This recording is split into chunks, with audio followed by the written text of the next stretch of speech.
eɗen ɗo silvopastoral kay toon go wurtawte wurno wiye Tatki Bowe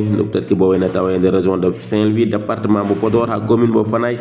e nder diwan mo silvopastoral hoɗon gandi ɓiɓɓe silvopastoral kay hitande kala heɓe mbaɗa wiyete ko ƴara so nani ƴara noon caggal nde gaynako aynoyi kay woni toon lebbi sappo goo ha baali ɗi gowi ɗum ɓe mbaɗat fina tawa biteɗo ƴaro so nani ƴaro noon woni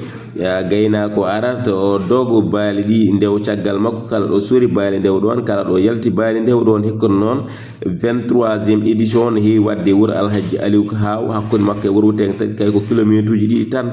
ɗum saabi noon ɓe noddi ministre joguiɗo élevage woni ministre d' élevage nde o wattat haqqille makko e wiyete ko ƴar e ne ñagoto ministre joguiɗo culture woni fina tawa nde heptinata wiyete ko ƴaro kay ko fina tawa mo tawruɗen taniraɓe men ƴaro baali no wayi noon hikka noon sukaɓe no wayno won ceefe jeeɗiɗi walla jeetati dogiɗo e diwan Tatki